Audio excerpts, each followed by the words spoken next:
आम आदमी पार्टी, कांग्रेस जो इंडिया ब्लॉक के मेंबर्स है वो लड़ रहे हैं, तो हम यहाँ हमारी ताकत क्यों खर्ची करें। तारीख तो जाहिर होगी, उससे पहले अखाड़ा चल रहा है। अखाड़े में सब पहलवान एक दूसरे के कपड़े फाड़ रहे हैं, ये ठीक नहीं है। कांग्रेस पार्टी, आम आदमी पार्टी जो है, कल तक लोकसभा में हम एक साथ लड़े हैं दिल्ली में, और अच्छे लड़े। सीट नहीं जीत पाए लेकिन अच्छे लड़े। लेकिन विधानसभा में जो माहौल बना है, तो लगता है कि हम दोनों मिलकर क्या भारतीय जनता पार्टी को मदद करने जा रहे हैं। हमारी इस देश में और दिल्ली में हमारी लड़ाई होनी चाहिए भारतीय जनता पार्टी से, आप और कांग्रेस से नहीं।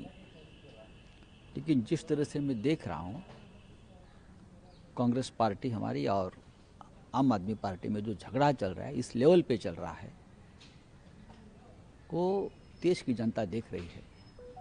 और जब हम अगले लोकसभा में एक साथ जाएंगे लड़ने, तो सवाल पूछेगी ये हमारे बर्ताव के बारे में। केजरीवाल जी को जो मुख्यमंत्री रहे 10 साल, लोगों ने चुन कर दिया है भारी बहुमत से। आप उनको देशद्रोही क्या उसका टैग लगाना चाहते हो? क्या होता है देशद्रोह? अगर भारतीय जनता पार्टी कांग्रेस पार्टी के कुछ नेताओं को ऊपर वो टैग लगाते हैं, तो हम सब खड़े हो जाते हैं।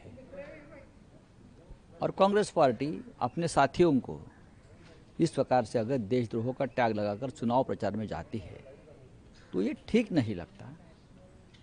आप चुनाव लड़ो एक दूसरे के खिलाफ, कोई बात नहीं है, लेकिन मर्यादा और संयम रखना चाहिए, क्योंकि कभी ना कभी हमको फिर एक साथ आना है।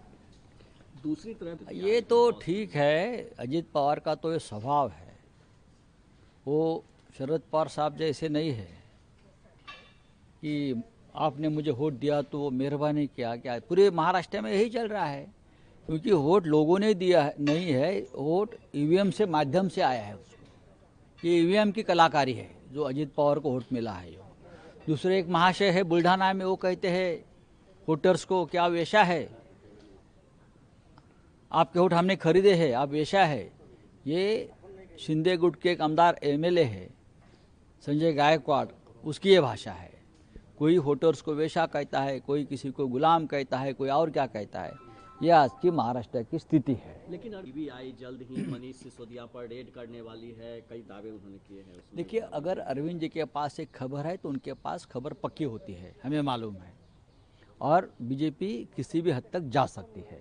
और एक सवाल और, 60 जवान शहीद हो गए गढ़चिरौली में, और इन सब के बीच गृह मंत्री ने कहा है छत्तीसगढ़ में और बस्तर रीजन में, और इन सब के बीच गृह मंत्री ने कहा है कि 2026 तक हम नक्सलिज्म को देश से देखिए, गृह मंत्री अमित शाह जी का ये बयान था कि हमने नक्सलवाद खत्म कर दिया है।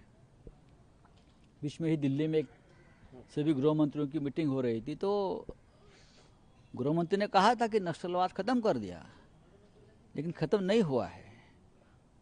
आप चुनाव से बाहर आइए, जो बार बार चुनाव में जाकर बैठते हो ना, आप पहले चुनाव प्रचार से बाहर आकर ये नेशनल सिक्योरिटी का मामला है, उसके ऊपर ध्यान दीजिए, तभी नक्सलवाद खत्म हो जाएगा। और एक आखिरी सवाल सर, रमेश बिदुरी जो बीजेपी के लीडर है और जिस तरह के प्रियंका गांधी पर उन्होंने टिप्पणी किया है, इसको लेकर कांग्रेस गुस्से में है। एफआईआर भी लखनऊ में दर्ज कराया गया है। जो भाषा शैली है उस पर आप क्या कहें? गलत है, उसका कौन समर्थन करेगा?